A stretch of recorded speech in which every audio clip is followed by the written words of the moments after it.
Bonjour, bonjour les amis. Bonjour à tous.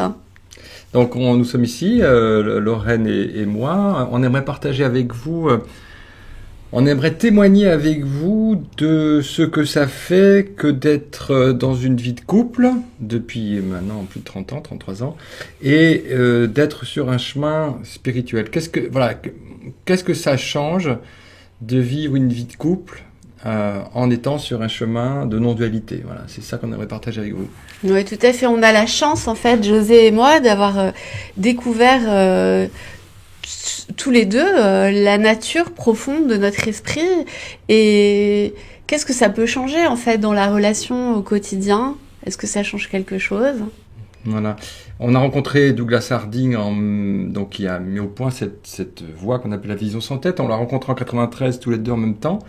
Et puis, depuis, on partage aussi cet enseignement. Alors, en fait, je parle de Douglas, mais c'était Douglas et Catherine déjà. On avait cet exemple d'un couple Douglas et Catherine partageaient ensemble dans les ateliers cette pratique. Et donc, ça fait 30 ans qu'on vit cet enseignement. Et donc, voilà, qu'est-ce que ça change? Je sais pas, qu'est-ce que t'en penses? Est-ce que ça change quelque chose?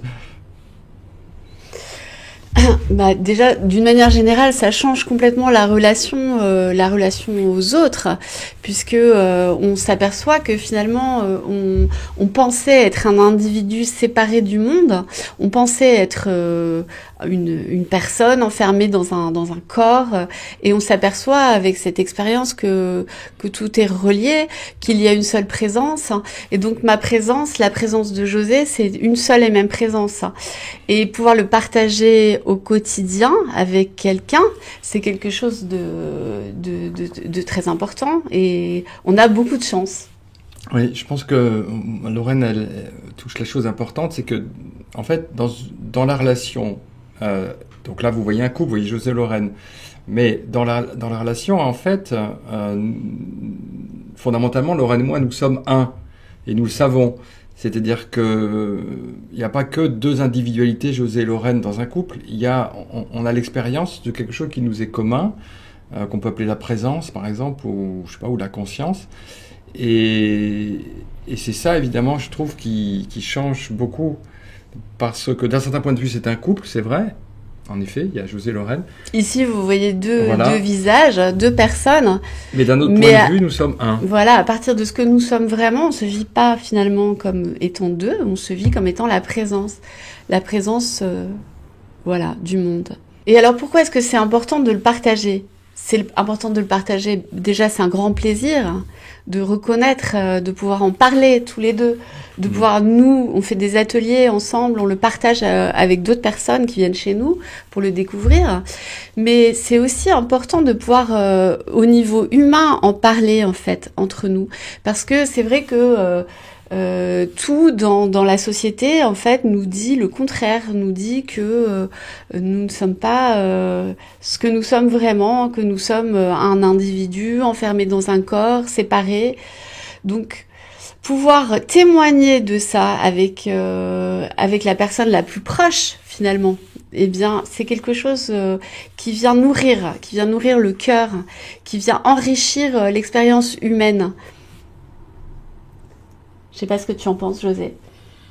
Oui, c'est vrai que partager ça ensemble, c'est pas comme partager une passion, je sais pas, la passion des timbres, on aurait pu avoir, je sais pas, que je me souviens, la passion des timbres, mais c'est vraiment partager notre véritable identité, quelque chose qui nous unit. C'est même pas qui nous rassemble, parce que rassembler, ça veut dire deux personnes différentes. Là, c'est ce qui nous unit.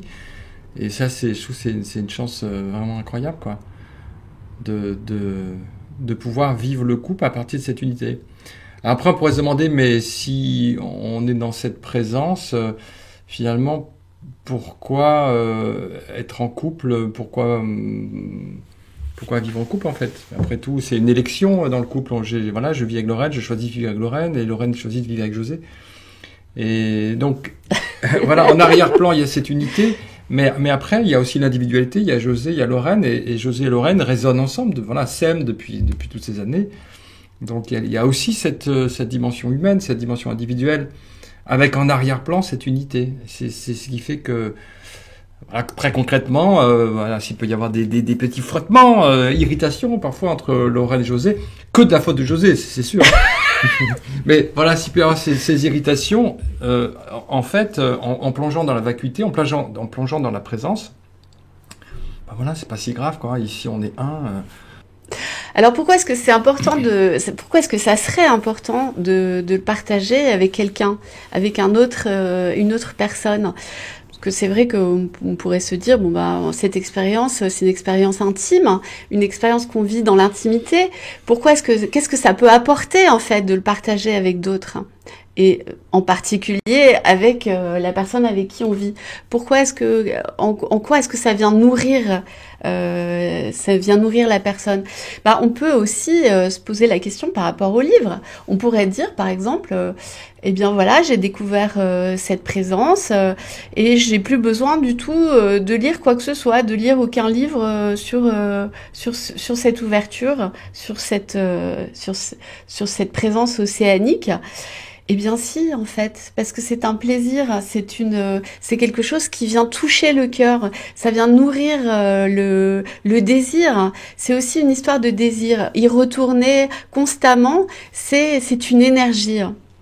Et cette énergie, elle est nourrie par la relation. Et concrètement, je voudrais dire comment ça se passe dans la relation. Douglas Harding donc, nous a appris un exercice extrêmement fort qui consiste à constater que dans la relation, on n'est jamais face à face, mais face à espace. Bien sûr, de votre point de vue, José et Lorraine sont face à face. Mais je sais que pour Lorraine, c'est différent parce que Lorraine, de son point de vue, elle voit que mon visage, le visage de José. Et là, elle découvre une grande ouverture. C'est ça, n'est-ce pas? Voilà. Ouais. Et moi, c'est pareil. Là, je vois le visage de Lorraine. Et ici, il n'y a pas José, quoi. Ici, il y a un grand espace conscient qui est beaucoup plus grand que José, qui n'est pas José, en fait. Donc, si vous voulez, la relation, du coup, elle est pas duelle, elle est non duelle, puisque j'accueille le visage de Lorraine à partir de la vacuité. Et c'est pareil pour Lorraine, ou pour ce qu'elle est vraiment, pour la présence, elle accueille le visage de José. Du coup, Douglas faisait souvent ce geste. On n'est pas comme ça, face à face, on est face à espace. Et donc, c'est ça qui change, en tout cas, qui permet vraiment de changer la relation, je trouve, profondément. En tout cas, c'est la pratique que je fais. Je regarde le visage de Lorraine et ici, je disparais en sa faveur. Et je sais que c'est pareil pour Lorraine. Tout à fait, José. C'est quelque chose de magnifique. C'est quelque chose...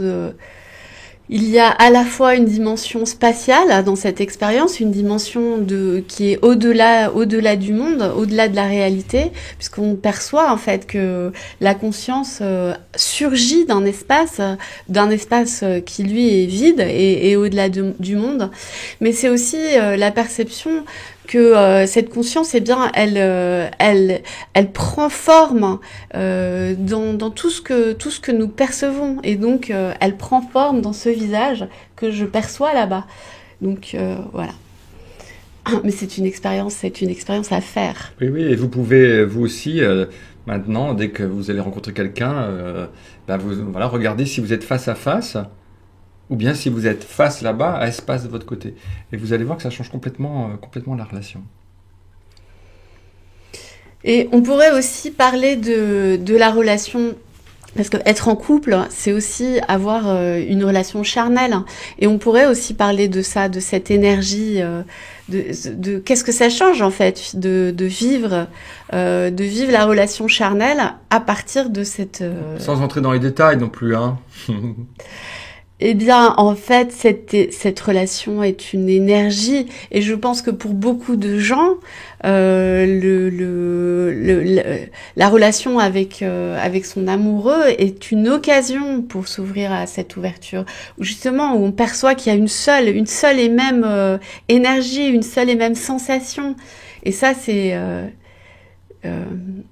je pense que c'est une opportunité pour beaucoup de gens, en fait, que les gens s'ouvrent à ça dans l'expérience sensuelle.